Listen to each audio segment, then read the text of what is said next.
Hi everyone, welcome to the Laboratory for Electron Spectroscopy and Surface Analysis here at the University of Arizona. My name is Paul Lee and I manage the facility. And behind me here is a main workhorse of the facility. It's an X-ray photoelectron spectrometer. It operates under ultra-high vacuum and does X-ray photoelectron spectroscopy and ultraviolet photoelectron spectroscopy, the basis of which is the photoelectric effect. And so what we have is a kinetic energy analyzer here, an X-ray source here, and we shine X-rays on the surface, and which causes electrons to be ejected from only the top 3 to 5 nanometers of surface. So it is a very surface-sensitive technique. What we can tell you about that is elemental composition, and we can also tell you about oxidation state for most elements other than hydrogen. So we have the ability to also do what we call surface work function measurements. So the work function is basically the minimum energy required to get an electron out of the surface. And so you might want to do this as a function of what your treatment of the surface is, for example. So along with this, though, is a bunch of other things. Over on this side, we have a whole deposition system. What this system does is allows us to start with a clean surface and then slowly put a layer of material on the surface and observe what we've done.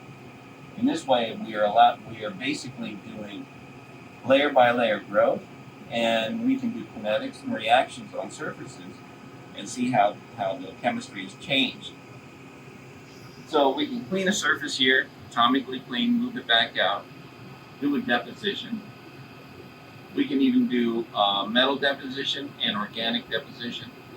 Or we can even enter samples from our glove box.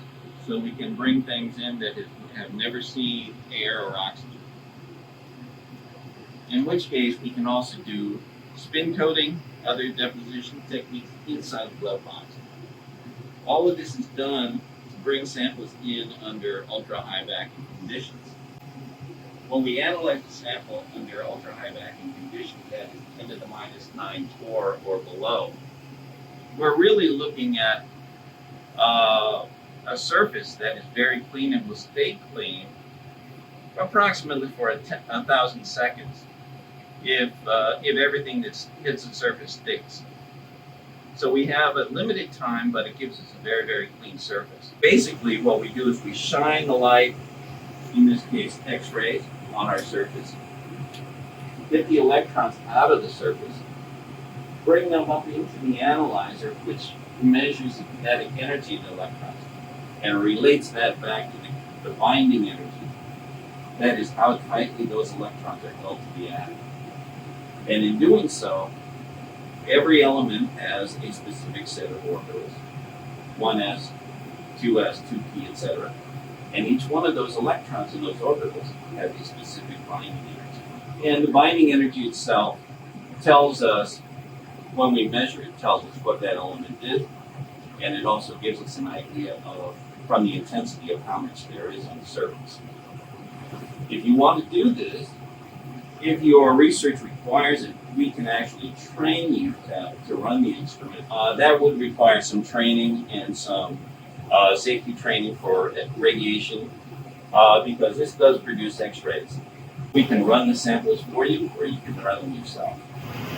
So basically, all the settings for the instrument are entered here on this screen, and we can actually see the data come up over here.